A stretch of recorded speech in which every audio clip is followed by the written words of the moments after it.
आस्सा थांखिया आं सासे भारतनि नागरिक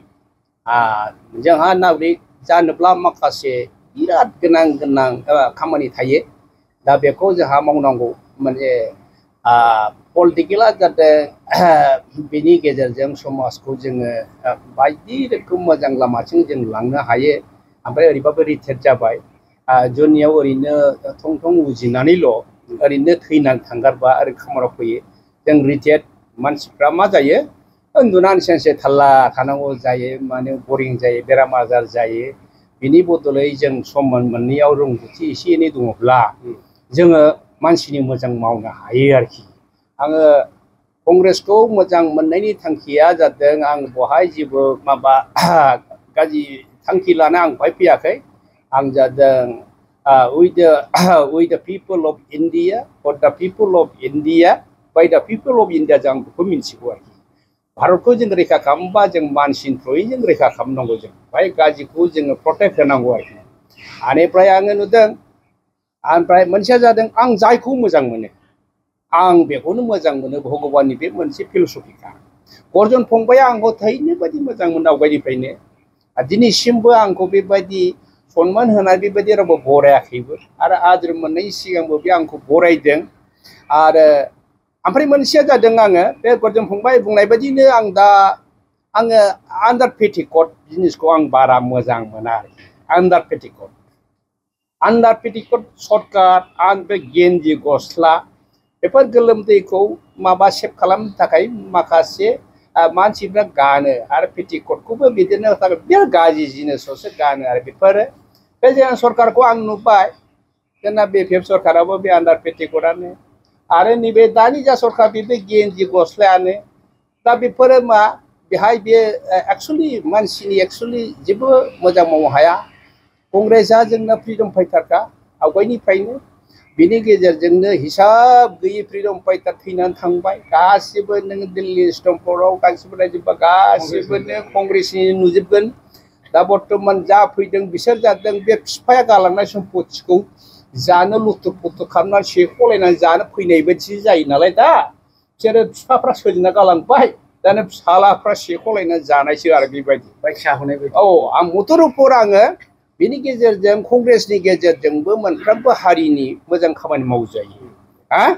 दा बर'निबो मावजायो हारसानिबो मावजायो बांगालिबो मावजायो आंनाव बेबायदि आगोलाव खिन्थु आं एसे बैबा मानसिफ्रा होनलाबायो कंग्रेस होनबा माने पाकिस्तानी सरकार होनना बुङो माबा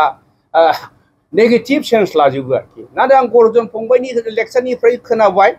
माथो बर' समाजनि सोमोन्दै हस्पिटालनि सोमोन्दै बहुद मोजां मोजां बे डायलग होयो आं नुबाय जे बुंग्रा गैयाबाथ' जेबो जाया बेखौथ' जानला मोनला डेम'क्रेसियाव एकदम डेम'क्रेसियाव बयहाबो राइट्स दं एभरिबडि हेज राइट्स माने वी शुड गो एगेन्स्ट एक्सप्लयटेशन जों एक्सप्लयटेशननि एगेन्स्टै जों थांथारनांगौ दा बेखौ आं बे साहसखौ आङो अर्जुन फंबायनाव नुदों आरोखि बेनोखौ आं बिर आरो ओमफ्राय मोनसे आं बयनिफ्राय उइकनिक पइन्टआ जादों आं साउथ आन्चलिकआव जेराव थादों बहाय लिडार गैया ओमफ्राय आङो रावबो गोग्गोम लिडार गैया आं बेखौ एसे गोग्गोम लिडार जागोन आं बिनि सिम्बलखौ आं बेनाव नुदों आरोखि अनेक माने खोथा बाथ्रा बक्ता होनायाव आरो दा नैबे दा फैनानै नुसिनबावबाय आं आरो सासेबाबो नैबे चिरांनिफ्रायबो जोंहा मा नाम सिला ब्रह्मखौ नुबाय ओमफ्राय नोंना गागि दङ सासे लेडिस महिलानिफ्राय आरो नै बिसोर आंनाव न'आव खननै थांदों बिस्रा लेङाइ आफादगिरि होनदों नामा आर्मि अफिसार रिटायार आंनि लोगो जोंहा मोनसे प्लेटफर्म मोनबाय दा बहायबो साधुनि खामानि मावजायो माथो मथरबो जोंखौ अनेस्ट खामानियाव बाहायबानो जाबाय आरोखि जोंखौ मथरबो पलिटिकेलाव गाज्रियाव दा बाहाय आरोखि जोङो दा रिटायार जाबायथ' जों एसे साधुयै मोजांसिनि मोजां मावना थैनो लुबैयो आरोखि बा मथरफोर आङो कंग्रेसखौ माने बे गोग्गोमखा जोंनि बेनो आगु माने 1800 सनाव जे 1800 बेसेबांबा सनाव बे गायसननायाव 85 मोन नामा 85 मोनबथाय first all India Congress committee मिटिंआ बे जानाया ना बेनिफ्रायनो बहाय नुबाय आं गासिबो भारतनि निर्माता होननांगौ बिसोरखौ निर्माता होननांगोन आरोखि कंग्रेसखौ माने बिनि गासिबो एखेरायैनो माखासे गोबावद्राय सासन खुंनायाव मैला जायोथ' बे बडिनि बिथोरावनो दा मोनसे हबासा दं मा नैबे दा 15 बोसोरसो जाबायना मैला गादा गुदा जाथारबाय दा बिजेपियावबो गादा गुदा दाम जाथारबाय दा मा मानसिफोरनि गोसोआ 15 बोसोरसोआव मोनसे पार्टिया मोनथामल' थायो बोसोरथामल' थायो बांसिनानो बिनिफ्राय हारसिं गुगालाजोबो गस्लाखौ गानोबा जोङो बिराद मोनामबोयोना दा गोजाम जाबोयो 15 बोसोर गाहाम थाङाना माबा 3 बोसोर 2 बोसोरल' थाङो अनेक सरकार बायलाबायनायफ्रा बिदिनो जों बे बडियावनो बिराद थायो नालाय दा बुंनाय जायो गावजों गाव बुंलायनायाव बे जोंनावबो बिदिनो गोसोआव जोंनि मानसिया मानो देश सेवा खालामनो हाया जोंनो गासिबो गावबाव उदैयाव थोजासे आदार गैखाया आरो बिराद उखैनानै गासिबो जों बडियाव दंजोबो नालाय जोङो बर' स्टुडेन्ट इउनियनखौ बुंनांगोन बेस्राफ्रा बिराद आगोलाव 17 बोसोर रसा नांनानै थाबोनाय दा बिसोरा बिसोर मेकआप खालामनो हायाखै बिराद गोदाव सोराव न' बां गैया अन्थाव बाथाव दा बडि गोदान दानायाव दा बदनाम जानांनाया बिदियावनो जायो आरो गावनाव थाखा गोगोम थाखाबासो बोथिनै ओंखाम थाखानांगौ ओमफ्रायसो देश सेवा खिन्थु महात्मा गान्धी मोननि दिनाव बिराद सेवा दल दंमोन नामा गोदो बिसोरो बिराद गिदिर साधु ऋषिमुनिफोरबो दंमोन आरोखि बिसोरो माबा स्कुलबो खुलि होयोमोन गामि एकदम माने बिराद मोजां दंमोन आरोखि दा मथरबो जोङो कंग्रेसनि दलजोंबो जों क'क्राझारनि गासिबो बयनिबो बर'निबो हारसानिबो बयनिबो जेन मोजां खामानिया जायो आं बेखौ नैबे गर्जन फंबायनि इलेक्सननिफ्राय खोनानो मोन्दों ओंखायनो आं बेवहाय फुरा मोजां मोननानै मेन्टेलि फिजिकेलि स्पिरिचुवेलि मोनथामबो आं थैजासे आं बेवहायनो गोदो उन्दुनो लुबैबाय आरोखि बेखौनो बुंनानै आं फोजोबबाय आसाम प्रदेश कंग्रेस कमिटिनि जानानै गासै बिटिआर रायजो राजानिसिम बेलासिनि खुलुमनायखौ जासिहरदों बयखौबो खुलुमबाय बे समाव जोंनि दिनैनि बे खौरां मेल लेंनायाव दङ आंजों लोगोसे क'क्राझार जिल्ला कंग्रेस कमिटिनि लेङाइ आफादगिरि आदा मानिक चन्द्र ब्रह्म लेङाइ आफादगिरि आदा महिनी कुमार बसुमतारी लेङाइ आफादगिरि आदा सरा सांमा आरो बावखुंग्रि ब्लकनिनो आफादगिरि खाम्फा ब्रह्म आरो क'क्राझार जिल्ला डिस्ट्रिक्ट कमिटिनिनो जेनेरेल सेक्रेटारि उइलियाम बसुमतारी दङ